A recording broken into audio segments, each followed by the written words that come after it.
Hello students, तो आपका स्वागत है हमारे यूट्यूब चैनल पे जिसका नाम है रेडियोलॉजी इन मेडिको टेक। इसमें अपन क्या होता है कि रेडियोलॉजी के बारे में ही डिस्कस करते हैं। रेडियोलॉजी में जैसे बहुत सारे सब्जेक्ट्स आते हैं जिनमें अपन रिसेंट एडवांस बहुत सारे फिजिक्स भी होती है, रेडियोग्राफी फिजिक्स, डार्क रूम भी होता है, स्पेशल प्रोसीजर्स भी होते हैं। उनके अलावा रेडियोथेरेपी भी होती है, लेकिन उनको साइड में रख के आज अपन बात करेंगे किसके बारे में, introduction of radiology. Introduction of radiology में कि सबसे पहले एक बात आती है कि रेडियोलॉजी जो डिपार्टमेंट होता है किसी भी हॉस्पिटल, देखो हॉस्पिटल को अपन मानेंगे कि घर है, घर में एक रेडियोलॉजी है, वो उनका बच्चा है। तो रेडियोलॉजी एक ऐसा बच्चा होता है कि जिससे काम तो सब करवाना चाहते हैं लेकिन उसको पसंद कोई नहीं करता, मतलब सब दूर रहना चाहते हैं। काम सब करवा लेंगे लेकिन दूर रहने में भलाई रखते हैं। ऐसा क्यों होता है? क्योंकि रेडियोलॉजी में अपन यूज करते हैं क्या, रेडिएशन। और ये रेडिएशन भी ऐसी वैसी नहीं होती। रेडिएशन भी कौन सी होती है, आयोनाइजिंग होती है। नेचर में दो टाइप के अपन रेडिएशन कंसिडर करते हैं कि एक होती है नॉन आयोनाइजिंग और एक होती है आयोनाइजिंग। नॉर्मली अपन जब मोबाइल की बात करते हैं, माइक्रोवेव की बात करते हैं, तो वो नॉन आयोनाइजिंग रेडिएशन होती है।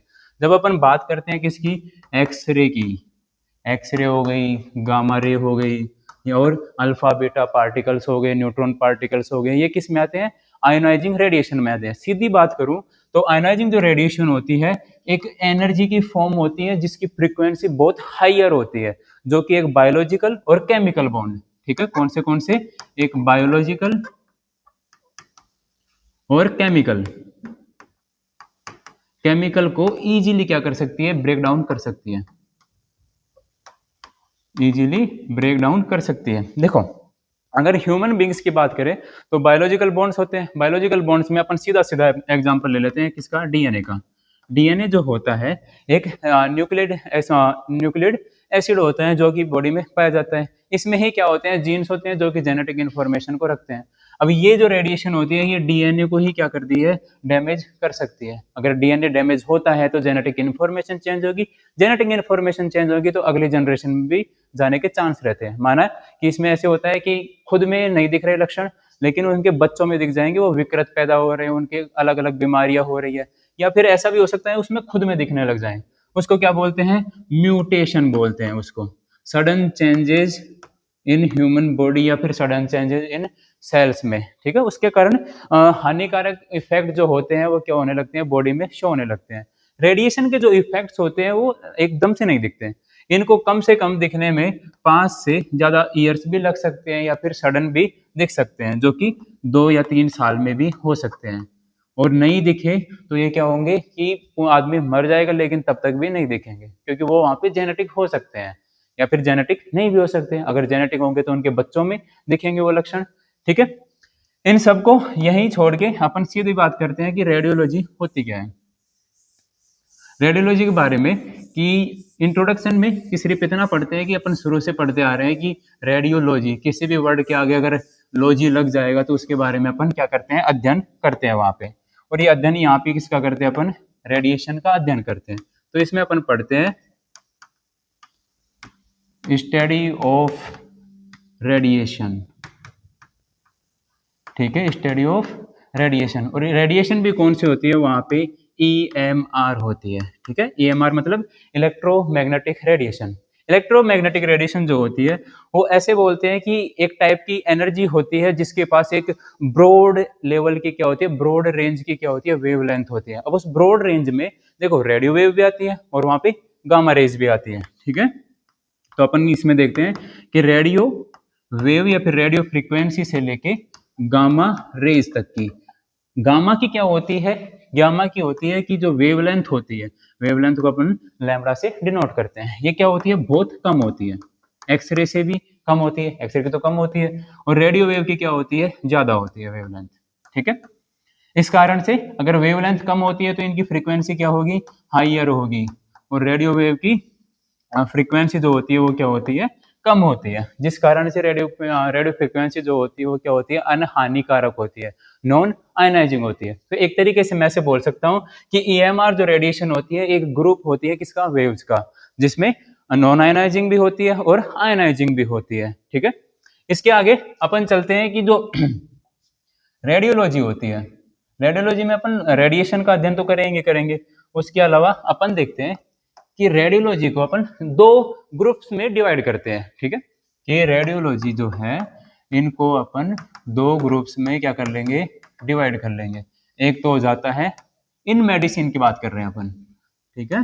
इन मेडिसिन की बात कर रहे हैं, बाकी डिपार्टमेंट जो होते हैं इंडस्ट्रीज में भी होती है, एस्ट्रोनॉमी में भी रेडिएशन का यूज होता है, ठीक है। सिक्योरिटी में भी होता है।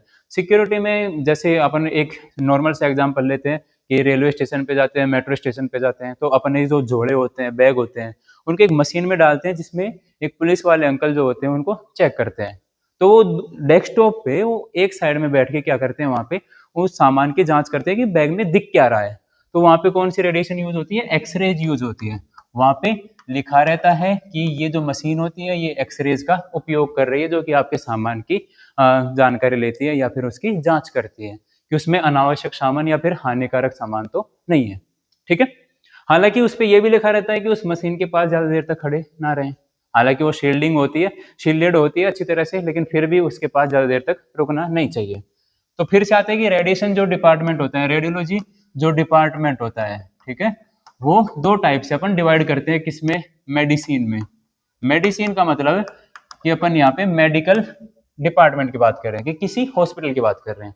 हॉस्पिटल है, बड़ा सारा हॉस्पिटल है। इसमें कि एक तो होता है रेडियोलॉजी डिपार्टमेंट जिसको क्या बोलते हैं अपन, रेडियोग्राफी। एक तो होता है जिसको क्या बोलते हैं, रेडियोग्राफी, और दूसरा क्या होता है जिसको बोलते हैं रेडियोथेरेपी। रेडियोथेरेपी। देखो, ये रेडियोग्राफी में जब अपन ग्राफी वर्ड का यूज करते हैं तो ग्राफी में अपन यहाँ पे सीधा सीधा मतलब निकालते हैं इमेजिंग से, ठीक है। इमेजिंग से, और रेडियो का मतलब क्या हो जाएगा, क्या, रेडिएशन। तो रेडिएशन के द्वारा इमेजिंग करना, तो यहाँ पे अपन क्या करते हैं, इमेजिंग करते हैं। इमेजिंग करते हैं रेडिएशन का यूज करके of internal body structures, internal body structures की, इंटरनल बॉडी स्ट्रक्चर्स की, ठीक है। इसमें अपन वही कि आयोनाइजिंग रेडिएशन यूज करते हैं, आयोनाइजिंग रेडिएशन यूज करते हैं। अब एक चीज और आती है कि जो रेडियोलॉजी डिपार्टमेंट है उसमें दो मशीनें कुछ ऐसी आती है कि जिनमें अपन आयोनाइजिंग रेडिएशन यूज नहीं करते, ठीक है। और वो दो मशीनें कौन सी होती है, एक होती है MRI और दूसरी होती है USG, magnetic resonance imaging. Magnetic resonance imaging, दूसरा होता है अल्ट्रासोनोग्राफी, ठीक है। इन दोनों में क्या होती है, आयोनाइजिंग रेडिएशन यूज नहीं होती।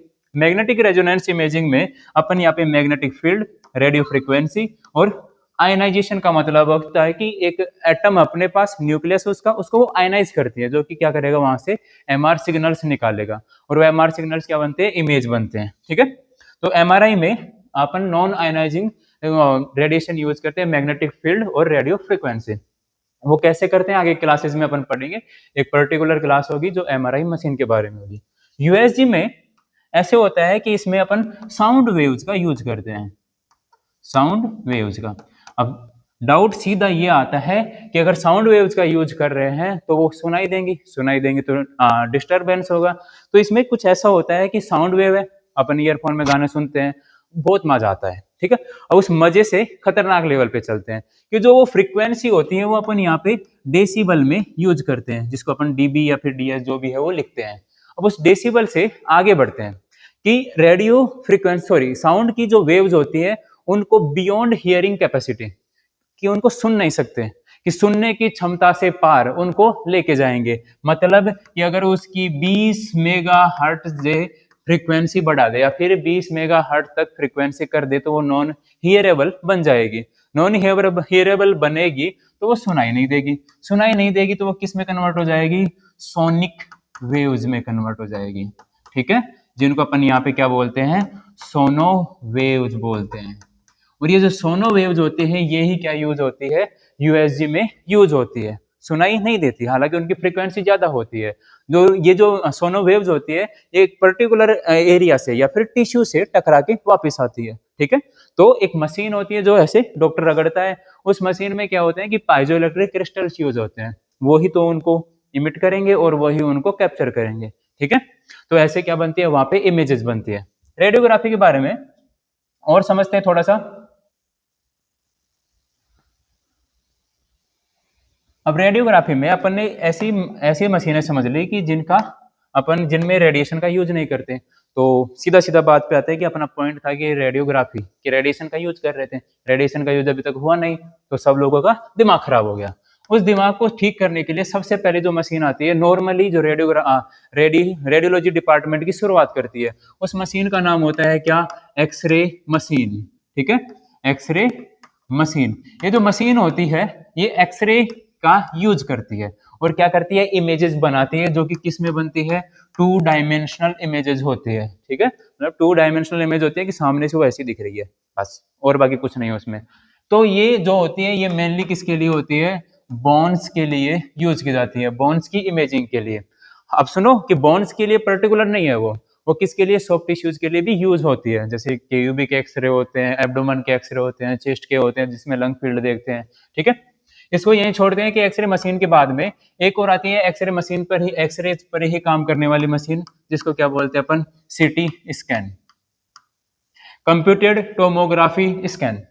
ठीक है, इसमें कंप्यूटर का उपयोग करते हैं। एक क्या होती है? रेडिएशन यूनिट होती है अपने पास, जो रेडिएशन उत्पन्न करती है, जो कि बॉडी पे लगती है, और वो क्या करती है? इमेजेस जनरेट करती है। ठीक है, एक बड़ी सी मशीन होती है, थोड़ी महंगी आती है, जिसमें पेशेंट अंदर बाहर होता है, और बाकी इमेज बन जाती है, वो 3D में बनती है। अब यहाँ पे कि 3D में इमेज बन रही है, तो यहाँ पे थोड़ा सा क्या होता है? टेक्निकली वो 3D होती नहीं है। कि जो मशीन होती है वो इमेज तो कैप्चर कौन सी करती है? टू डायमेंशनल करती है, लेकिन वो आफ्टर रिकंस्ट्रक्शन के बाद में क्या बनती है? वो 3D में कन्वर्ट होती है, जिसको अपन बड़े चाव से देखते हैं। ठीक है, जो सिटी स्कैन मशीन होती है ये मोर एफिशिएंट होती है एक्सरे मशीन से, क्योंकि इसमें जो डायग्नोसिस होता है वो एक अपर लेवल पे होता है, जिसमें अपन एक टिश्यू की स्ट्रक्चर कैसी है, उसके अंदर हो क्या रहा है, वो भी अपन इसमें देखते हैं। नेक्स्ट कि एक्सरे पर ही एक मशीन और काम करती है, जिसको क्या बोलते हैं? फ्लोरोस्कोपी। फ्लोरोस्कोपी फ्लोरोस्कोपी कई लोग नहीं जानते होंगे, कई लोगों ने सी आर्म मशीन नाम सुना होगा। सी आर्म मशीन, उसमें भी क्या यूज करते हैं? एक्सरे ही यूज करते हैं, लेकिन वहां पे डिटेक्टर यूज करते हैं। तो ये जो सी आर्म मशीन होती है ये रियल टाइम विजुअलाइजेशन, ठीक है, रियल टाइम विजुअलाइजेशन देती है।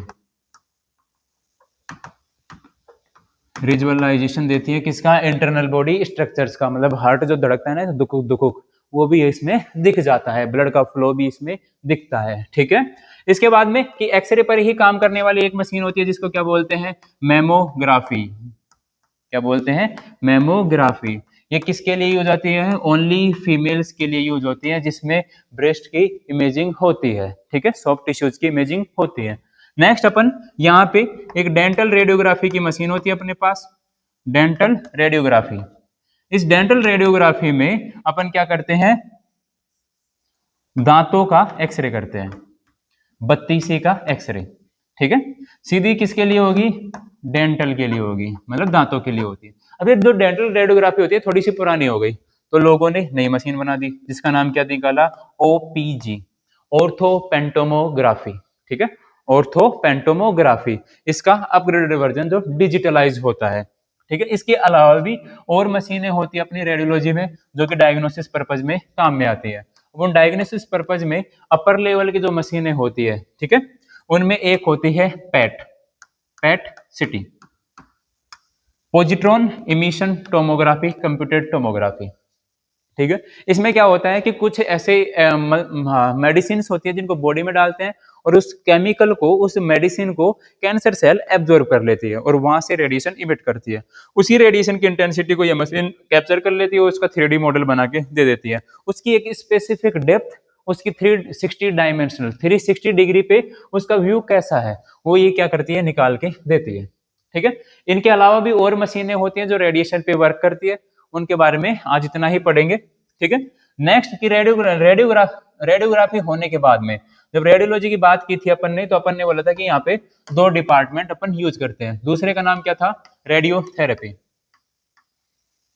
रेडियोथेरेपी। अब यहाँ पे थेरेपी का मतलब होता है क्या? ट्रीटमेंट। थेरेपी का मतलब क्या होता है? ट्रीटमेंट। और रेडियो का मतलब कि वो ही रेडिएशन। अब यहाँ पे रेडिएशन के द्वारा ट्रीटमेंट किया जाता है। किसका ट्रीटमेंट किया जाता है? कैंसर का। बोलते हैं कि कैंसर को जो होती है वो एक लाइलाज बीमारी होती है, काफी हद तक सही है, ठीक है। लेकिन रेडियोथेरेपी से उसका अपन क्या कर सकते हैं, ट्रीटमेंट कर सकते हैं। लेकिन रेडियोथेरेपी जो होती है एक लिमिट तक ही कर सकते हैं, अगर ज्यादा करें तो फिर रेडिएशन के हार्मफुल इफेक्ट्स होने लगते हैं, फिर वो और भी ज्यादा घातक हो जाता है। तो यहाँ पे रेडिएशन के द्वारा अपन ट्रीटमेंट करते हैं किसका, कैंसर का। और इसमें मोस्टली अपन जो आयनाइजिंग रेडिएशन यूज करते हैं, पहले के जमाने में देखो 1946 1946 से पहले एक मशीन होती थी जिसका नाम था kilo voltage radiotherapy machine. Kilo voltage radiotherapy. इस रेडियोथेरेपी में, इस मशीन में अपन एक्सरेज यूज करते थे, और जो एक्सरेज होती थी ये हाई एनर्जी पे यूज होती थी, जो कैंसर सेल के लिए घातक होती थी, उसको मार देती थी। इस मशीन के कुछ ड्रॉबैक्स थे कि यहाँ पे जो एक्सरेज थी इसकी पेनेट्रेशन पावर जो थी, मतलब भेदन क्षमता, कि वो कितनी अंदर तक जा सकती है, वो ज्यादा नहीं थी। इसलिए ये सुपरफिशियल जो टिश्यूज थे, सुपरफिशियल जो कैंसर था उसके ट्रीटमेंट के लिए ही काम में यूज हो रही थी, ठीक है। एक इसका अपग्रेडेड वर्जन आया था जिसको ऑर्थो वोल्टेज या फिर डीप थेरेपी मशीन बोलते थे। वो क्या होती थी, थोड़ी सी डीप तक जाती थी, थोड़ी सी डीप तक जाती थी, और वो कितनी डीप थी, 5 से 7 सेंटीमीटर तक गहराई तक ही ट्रीटमेंट कर पाती थी वो, ठीक है। इतना डीप भी कोई डीप होता है।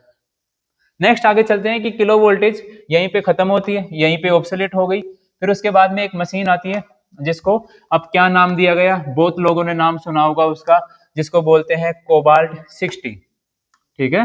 कोबाल्ट 60। इस मशीन का नाम कोबाल्ट 60 नहीं होता, इस मशीन का नाम क्या होता है, टेले कोबाल्ट।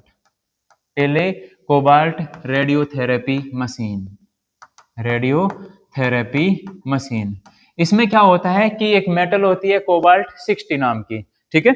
उसका यूज करते हैं। ये जो कोबाल्ट 60 होता है ये क्या इमिट करता है, गामा रेडिएशन इमिट करता है, गामा रेडिएशन इमिट करता है, जो कि मोर देन हार्मफुल होती है किससे, एक्सरे से। एक्सरे की तो फ्रीक्वेंसी मतलब इतनी गामा से तो बहुत कम होती है, लेकिन गामा की जो फ्रीक्वेंसी और फ्रीक्वेंसी होती है वो बहुत हायर होती है, और वेवलेंथ क्या होती है, डाउनग्रेड होती है, इसलिए बहुत हार्मफुल हो जाती है। अब यहाँ पे एक चीज आती है कि ये रेडिएशन इमिट क्यों कर रहा है, मतलब कोबाल्ट 60 में ऐसा तो क्या है कि वो रेडिएशन इमिट करेगा। तो सीधे आते हैं इसके जन्म से। जन्म में ये जो बच्चा था ये था क्या, कोबाल्ट 59।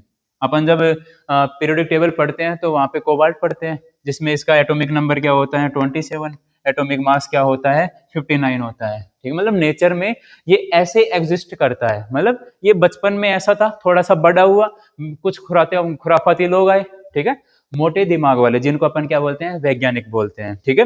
उन्होंने इसकी कास्टिंग की। कास्टिंग करने पे उन्होंने छोटे छोटे पैलेट्स बना लिए, इसके छोटे छोटे टुकड़े निकाल लिए, और टुकड़े भी कितने, बहुत छोटे, कितने 1 by 1 mm पे या फिर सेंटीमीटर के अकॉर्डिंग, इन दोनों के अकॉर्डिंग उन्होंने टुकड़े बना लिए, और इन टुकड़ों को लेके कहाँ गए, न्यूक्लियर रिएक्टर में। न्यूक्लियर रिएक्टर में रख दिया, हाई एनर्जी न्यूट्रॉन लिया, और इसके ऊपर रोज उस न्यूट्रॉन की बॉम्बार्डिंग कराई लगातार हाई एक्सेलरेशन स्पीड पे, ठीक है, हाई एक्सेलरेशन पे। कितने साल तक, 3 से 4 साल तक, 3 से 4 साल तक। ये आ गया डिप्रेशन में, और डिप्रेशन के बाद ये किस में बना, कोबाल्ट 60 में। कोबाल्ट 60 में जब बना तो इसमें एक न्यूट्रॉन बढ़ जाता है यहाँ पे। अगर अगर किसी अगर किसी एटम में एक न्यूट्रॉन बढ़ता है या फिर उसकी एनर्जी बढ़ती है तो वो क्या होता है, अनस्टेबल होता है। और कोई भी एटम या फिर कोई भी पुरुष या फिर कोई भी चीज प्रकृति में अनस्टेबल होना ही नहीं चाहती, वो क्या होना चाहती है, स्टेबल होना चाहती है। तो ये कोबाल्ट 60 भी बेचारा क्या है, स्टेबल होने की कोशिश करता रहता है, ठीक है। तो स्टेबलाइजेशन के लिए ये क्या करता है, रेडिएशन इमिट करता है। क्या करता है, रेडिएशन इमिट करता है, और वो रेडिएशन कौन सी होती है, गामा रेडिएशन होती है। इसकी इसमें बीटा पार्टिकल्स भी इमिट होते हैं, उनके बारे में इतनी ज्यादा बात नहीं करते। इसी गामा रेडिएशन का यूज अपन किस में कर लेते हैं, रेडियोथेरेपी में कर लेते हैं। उस रेडियोथेरेपी में की अपन ने एक मशीन बना ली, टेलेकोबाल्ट रेडियोथेरेपी मशीन। उसमें कोबाल्ट 60 डालो, ओपन करो, रेडिएशन बीम आया, कैंसर सेल मरी, और पेशेंट राजी खुशी घर चला गया, ठीक है। इसके बाद में कि जब ये टेलेकोबाल्ट का थोड़ा काम खत्म हो गया, हालांकि अभी वाइडली यूज होती है ट्रीटमेंट में। इसके बाद जो मशीन आती है वो क्या होती है, लिनैक। लिनैक लिनैक भी रेडियोथेरेपी की ही मशीन होती है। इसमें भी क्या होती है, आयनाइजिंग रेडिएशन यूज होती है। इसका पूरा नाम होता है लीनियर एक्सेलरेटर, ठीक है। लीनियर एक्सेलरेटर, ये नाम इसका होता है। ठीक है, मतलब कि ये क्या करते हैं, इलेक्ट्रॉन प्रोड्यूस करती है। इलेक्ट्रॉन प्रोड्यूस करती है वो किसमें, एक लीनियर मैनर में चलेंगे। अब उस इलेक्ट्रॉन्स की एनर्जी बहुत हाई होती है, या तो अपन इलेक्ट्रॉन से ट्रीटमेंट कर सकते हैं, इलेक्ट्रॉन से ट्रीटमेंट कर सकते हैं, या फिर इस इलेक्ट्रॉन के बीच में एक एनोड लगा दो तो वो क्या बन जाएंगी, एक्सरे, तो एक्सरे बन जाएंगी, या फिर एक्सरे से ट्रीटमेंट करते हैं। तो लिनेक जो होती है वो इलेक्ट्रॉन बीम से और रेडिएशन बीम, एक्सरे बीम से ट्रीटमेंट करने के काम में आती है, जो कि कैंसर सेल को उड़ा देती है। ठीक है, इसके बारे में इतना ही पढ़ेंगे। फिर आते हैं कि अपने पास एक मशीन आती है जिसको क्या बोलते हैं, ब्रैकीथेरेपी। ब्रैकीथेरेपी, ये जो ब्रैकीथेरेपी होती है ये भी रेडियो एक्टिव सोर्स यूज करती है, लेकिन रेडियो एक्टिव सोर्स जिनको किसमें, बॉडी में ही इम्प्लांट कर देते हैं। ठीक है, बॉडी में ही इम्प्लांट कर देते हैं कैंसर सेल के पास में, कि कैंसर सेल यहाँ पे इसके पास में यहाँ पे रख दो, ये ट्रीटमेंट हो जाएगा। ठीक है, वो भी क्या करते हैं, लगातार रेडिएशन इमिट करते हैं, लेकिन इतनी रेडिएशन इमिट नहीं करते कि वो कोबाल्ट 60 को टक्कर दे सके। ठीक है, तो ये होता है रेडियोलॉजी का इंट्रोडक्शन, जिसमें एक रेडियोग्राफी डिपार्टमेंट होता है जिसमें अपन फोटो खींचते हैं। ठीक है, दूसरा होता है रेडियोथेरेपी, जिसमें रेडिएशन का यूज करके अपन क्या करते हैं, सेल को किल करने का काम करते हैं, कैंसर सेल को। ठीक है, नेक्स्ट क्या अपन अब पढ़ते हैं कि क्या एक्सरे। देखो एक्सरे में मैं बोलूं कि एक्सरे जो होती है वो बेस होती है किसका, रेडियोलॉजी का। एक्सरे क्या होती है, ये बेस होती है किसका, रेडियोलॉजी का। मतलब अपन घूम फिर के कहीं से भी आ जाए, स्टार्ट कहां से करेंगे, रेडियोलॉजी से, ओ सॉरी एक्सरे से स्टार्ट करते हैं। तो एक्सरे की वैसे तो बहुत सारी क्या होती है, डेफिनेशंस होती हैं, लेकिन मैं क्या यूज करता हूं, मैं यूज करता हूं कि एक्सरे जो होती है एक टाइप की एनर्जी होती है जो मैटर से पास होती है। मैटर का मतलब समझ गए कि कोई अपने पास पदार्थ है, वो पदार्थ कैसा भी हो सकता है, ठीक है, लेकिन ज्यादा डेंस नहीं होगा।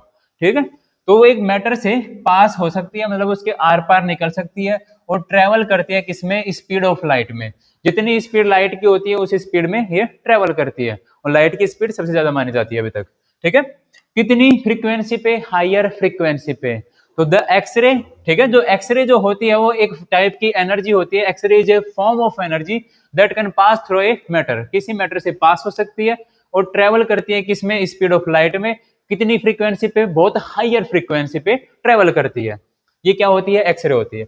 एक्सरे जो होती है ये ईएमआर का पार्ट होती है। ठीक है, इलेक्ट्रोमैग्नेटिक रेडिएशन जो थोड़ी देर पहले बताया था, और एक्सरे जो होती है ईएमआर में आयोनाइजिंग रेडिएशन होती है, मतलब ये हानिकारक रेडिएशन होती है। इसकी एनर्जी इतनी ज्यादा हो सकती है ये किसी केमिकल बॉन्ड को या फिर बायोलॉजिकल बॉन्ड को डिस्प्लेस कर सकती है। ठीक है, जिससे हानिकारक प्रभाव उत्पन्न होते हैं या फिर प्रोड्यूस होने लगते हैं। ठीक है, फिर आती है कि इसकी हिस्ट्री क्या थी। हिस्ट्री में ऐसे मानते हैं कि जो एक्सरे थी वो कभी भी एक सोचा समझा क्या नहीं था, इन्वेंशन नहीं था। कि ऐसे था कि एक वैज्ञानिक हुआ करते थे, जो फिजिसिस्ट हुआ करते थे, जिनका नाम क्या था, W.C. रोंटजन। ठीक है, विलहेल्म कोनार्ड रोंटजन। कई जगह पे इसका नाम और भी दूसरा होता है, कोनार्ड की जगह कोनार्ड होता है, विलहम कोनार्ड या फिर कोनार्ड रोंटजन। ठीक है, ये जो थे इन्होंने रेडिएशन की खोज की थी, मतलब एक्सरे की खोज की थी। ठीक है, वो खोज बड़ी इंटरेस्टिंग सी मान सकते हैं और ऐसे बोरिंग सी भी मान सकते हैं। तो एक दिन ये काम कर रहे थे अपनी लैब में काम करते करते, ये पहले तो बात करते हैं किस चीज पे काम कर रहे थे। ये काम कर रहे थे एक कैथोड रे ट्यूब पर, कैथोड रे ट्यूब पर काम कर रहे थे। कैथोड रे ट्यूब पर काम कर रहे थे, उसी के साथ में इन्होंने एक स्क्रीन रखी हुई थी। ठीक है, जब इन्होंने इस ट्यूब में हाई वोल्टेज, ठीक है, हाई वोल्टेज अप्लाई किया तो इन्होंने देखा कि यहाँ पे कुछ चमक रहा है। ठीक है, यहाँ पे कुछ ग्लो हो रहा है। ठीक है, तो इनको विश्वास नहीं हुआ तो इन्होंने दोबारा चेक किया, फिर भी ग्लो आ रहा था। इन्होंने क्या किया, इस ट्यूब को एक काले पेपर से, ठीक है, ये सॉरी काला पेपर यूज नहीं कर सकते अपन, धोला पेपर यूज करेंगे। एक काले पेपर से इसको क्या कर दिया, रैप कर दिया अच्छी तरह से। जैसे काला कलर ऐसे मानते हैं कि वो लाइट्स को एब्जॉर्ब कर लेता है, काफी हद तक, बहुत हद तक कर लेता है। तो इनको लगा कि कोई लाइट होगी तो एब्जॉर्ब हो जाएगी, लेकिन हुई नहीं। तो इन्होंने दोबारा से क्या किया, यहाँ पे करंट पास किया, वोल्टेज पास किया, तो इन्होंने क्या देखा कि ये जो है स्क्रीन है, यहाँ पे ग्रीन कलर की लाइट इमिट हो रही है, मतलब पैक करने के बाद भी ग्रीन कलर निकल रहा है। ठीक है, तब तक इनको ये नहीं पता था कि ये चीज है क्या। तो अपन बात करते हैं ना कि शुरू में पढ़ते थे पहली दूसरी क्लास में कि माना टिन्नू की हाइट बराबर x और मुन्नू की हाइट बराबर 2x। ठीक है, तो इन्होंने भी अननोन क्वांटिटी के लिए वहां पे क्या यूज किया, x वर्ड ले लिया और उसके आगे इन्होंने क्या लगा दिया, रे लगा दिया, तभी से इसका नाम क्या है, एक्स रे है। ठीक है, तो एक्सरे जो है वो एक अननोन क्वांटिटी के लिए यूज हुआ था एक्स तो, ठीक है, लेकिन तभी उसको इतना पसंद आ गया कि नाम क्या, हम तो ये रखेंगे चाहे दुनिया कुछ भी बोले, दुनिया है, दुनिया का काम ही है कहना। ठीक है, ये अब इन्होंने कि कौन सा दिन था, उस दिन था कि 8 नवंबर 1895, 8 नवंबर 1895, और आज भी इनकी याद में अपन इस तारीख को क्या करते हैं, वर्ल्ड रेडियोलॉजी या फिर रेडियोग्राफी डे का सेलिब्रेशन करते हैं। सेलिब्रेशन तो क्या ही करते हैं, रेडिएशन है तो सेलिब्रेशन जैसा कुछ होता नहीं है, लेकिन फिर भी मन बहलाने के लिए कर लेते हैं। ठीक है, तो 8 नवंबर ये याद रखना है कि कौन तो इन्वेंटर थे और कब उन्होंने इन्वेंट किया था। और एक सबसे अच्छी बात बताऊं इन फिजिसिस्ट की, इन्होंने रेडिएशन को या फिर एक्सरे को, अपन बोलते हैं कि एक्सरे को पेटेंट नहीं किया। अगर पेटेंट ही नहीं किया तो अपन पैसे किस बात के दे रहे हैं, पैसे दे रहे हैं क्योंकि जो मेटल्स अपन यूज करते हैं एक्सरे को प्रोड्यूस करने के लिए, एक होती है टंगस्टन, कॉपर वगैरह, निकल वगैरह, ठीक है, वो चीजें यूज करते हैं जो कि बहुत महंगी होती है। तो मशीन को बनने में ही इतनी कॉम्प्लेक्सिटी और इतना पैसा लग जाता है कि अपने उसको फिर एक्सरे की कॉस्ट बढ़ाने लगते हैं कि पावर भी ज्यादा यूज होती है इनमें। ठीक है, ये होता है एक्सरे का छोटा मोटा इंट्रोडक्शन। फिर आप बनाते हैं कि विलियम कोनार्ड रोंटगन दिखते कैसे थे, तो ये ही थे क्या, डब्ल्यू सी रोंटगन। कौन थे, डब्ल्यू सी रोंटगन, ये थे, ये जर्मन फिजिसिस्ट थे। ठीक है, थे तो मतलब कि थे, वो पहले की बात है। इन्होंने सबसे पहला जो एक्सरे किया था वो कौन सा है, ये रहा, कि फर्स्ट एक्सरे जो है हिस्ट्री का या फिर दुनिया का वो ये है। और ये एक्सरे और किन्हीं का नहीं था, कि इनकी क्या था, इनकी ही वाइफ का था, कि मतलब कि एक्सपेरिमेंट के लिए कुछ और क्यों चाहिए, घर पे है लोग तो उन्हीं पे कर दो। ठीक है, इन्होंने हाथ का एक्सरे किया, हाथ के एक्सरे में अंगूठी अपन शो को देख सकते हैं क्योंकि जो मेटल होती है एक्सरे को रोक लेती है। ठीक है, फिर यहाँ पे कि मेटल शो होने के बाद में जब उन्होंने ये एक्सरे देखा इनकी वाइफ ने, तब उन्होंने क्या बोला, आई सी माई एंड। ठीक है, आई सी माई एंड, तो उन्होंने क्या बोला कि मैंने मेरा अंत देखा है। और एक बात काफी हद तक सही है कि अगर रेडिएशन का अपन सही से इस्तेमाल ना करें तो अंत ही बनता है। ठीक है, तो हमेशा सेफ खेलना चाहिए, चाहे आप सिटी टेक्नीशियन हो चाहे आप एक्सरे टेक्नीशियन हो। ठीक है, फिर इसके बाद में कि एक्सरे ऐसी तो बला ही क्या है, तो एक यहाँ पे छोटी सी कहानी आती है कि जब एक्सरे का इन्वेंशन हुआ तो वैज्ञानिक साहब ने एक्सरे ट्यूब बना दी। एक्सरे ट्यूब बना दी तो रेडिएशन की एक साइड इफेक्ट होते हैं कि इससे हेयर लॉस होने लगता है, और हेयर लॉस ज्यादा यूज करते हैं तो जल्दी होने लगता है। तो इसमें कई लोग जो थे उस टाइम पे वहां पे जर्मनी में उन्होंने खरीदी और जो अनवांटेड हेयर्स होते हैं उनके लिए यूज करना स्टार्ट कर दिया। ठीक है, तो वो टकले हो गए, टकले हो गए तो उन्होंने एकदम से देखा कि वहां पे जो कैंसर पेशेंट था उनमें एकदम से जंप आया।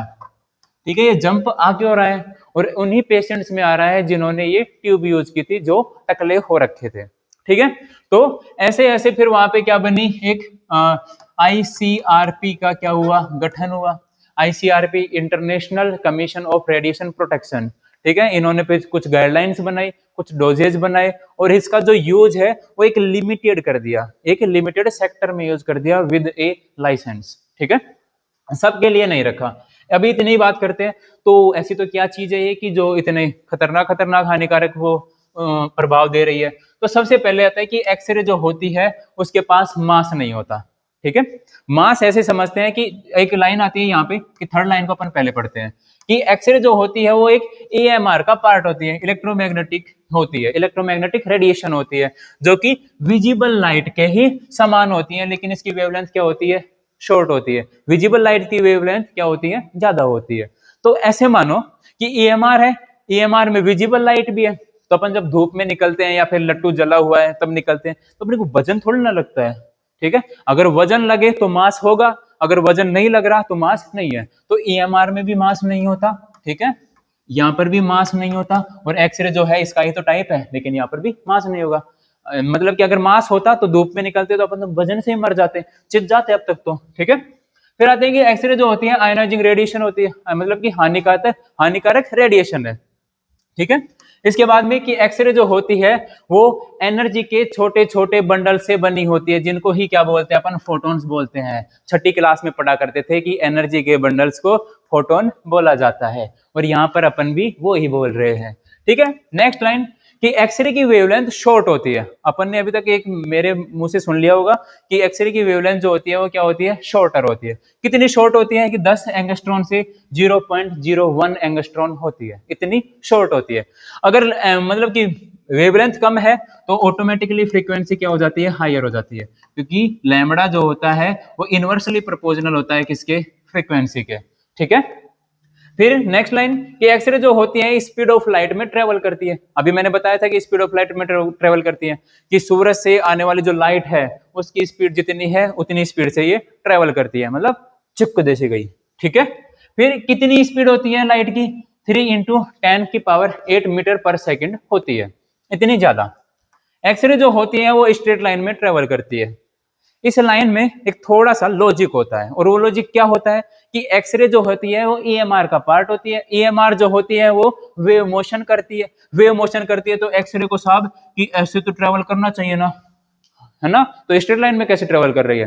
तो इसका अपन देखते हैं कि जो एक्सरे होती है वो स्ट्रेट लाइन में ट्रेवल करती है कुछ ऐसे, कि जब एक्सरे को अपन लेते हैं, एक अपन थोड़ा सा पाथवे बना लेते हैं इसका, कि वेवलेंथ का मतलब होता है कि इंटरवल चेंज होना जिसमें पीक और क्रस्ट बनते हैं। इसकी वेवलेंथ कम होती है, जिसके कारण इसके जो पीक और क्रस्ट जो होते हैं वो बहुत छोटे बनते हैं, ठीक है, जिस कारण से ये एक लीनियर मैनर में, ठीक है, एक स्ट्रेट लाइन में ट्रेवल करती हुई प्रतीत होती है, ठीक है। इसलिए अपन क्या बोलते हैं इसको कि ये स्ट्रेट लाइन में ट्रेवल करती है, ठीक है।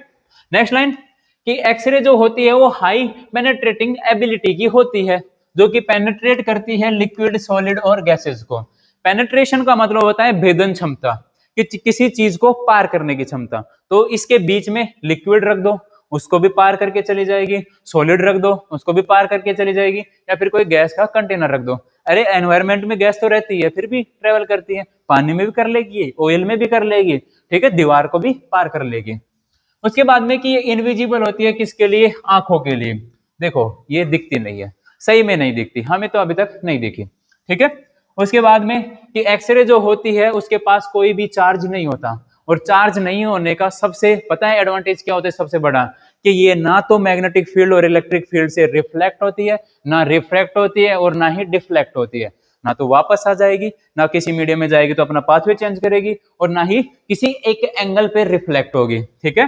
तो इसके पास चार्ज होता नहीं है, इसलिए ये रिफ्लेक्ट नहीं होती, रिफ्रैक्ट नहीं होती, और डिफ्लेक्ट नहीं होती। किससे, मैग्नेटिक फील्ड से और इलेक्ट्रिक फील्ड से, ठीक है। नेक्स्ट लाइन कि इसकी पेनिट्रेशन पावर जो होती है वो बहुत ज्यादा होती है, मतलब भेदन क्षमता की आर पार ये ले, ठीक है। फिर की एक्सरे जो होती है वो एब्जॉर्ब बाय मैटर से हो सकती है, किसी भी मैटर में क्या होती है ये एब्जॉर्ब हो सकती है, और यहाँ पे इस लाइन को पूरा करते हैं, एंड ये इमिट भी हो सकती है, ठीक है। ये इमिट भी हो सकती है किसी मैटर से, मतलब कि जब अपन रेडिएशन का प्रोडक्शन करते हैं, एक्सरे का प्रोडक्शन करते हैं, तो एक मेटल से ही प्रोड्यूस करवाते हैं, ठीक है। जो कौन सी मेटल लेते हैं अपन, टंगस्टन का यूज करते हैं, ठीक है। फिर आती है कि एक्सरे जो होती है वो बायोलॉजिकल चेंजेस, ठीक है, लिविंग थिंग्स में क्रिएट कर सकती है, कोज कर सकती है। बायोलॉजिकल चेंजेस मतलब कि मैंने रेडिएशन खाई, मेरे जीन में कुछ चेंजेज हुआ, फिर एक फोड़ा निकलने लग गया, मेरा ये हाथ जो है वो धीरे धीरे टेढ़ा होने लग गया। अगर ये जेनेटिकली जाते हैं तो बच्चे विकलांग पैदा हो सकते हैं, किसी कोई घोंगा हो गया, कोई क्या हो गया, ठीक है। तो ये बायोलॉजिकल जो चेंजेस होती है वो शो कर सकती है, बिल्कुल कर सकती है। फिर आते हैं कि एक्सरे जो होती है एक सेवरल सब्सटेंस का कलर चेंज कर सकती है। अगर एक पदार्थ पे अगर अपन क्या डालें, एक्सरे डाले, तो उसका कलर चेंज हो सकता है। ऐसे ही कि जैसे अपन धूप में एक ऐसे कि कोई गुटखा खा के गिरा गया मामा की पुड़ी को 2 साल बाद देखा तो वो सफेद हो गई, ठीक है। तो जब सूरज की रोशनी ही कर सकती है तो फिर ये तो चीज ही बड़ी है, ठीक है, तो ये भी कर सकती है। तो एक्सरे जो होती है यहां तक ही अपन इंट्रोडक्शन खत्म करते हैं। उम्मीद है कि आपको क्लास समझ में आई होगी, और अगर आपको समझ में आई तो सब्सक्राइब जरूर कर ले, आगे भी ऐसी ही क्लासें यहाँ पे आती रहेंगी। धन्यवाद।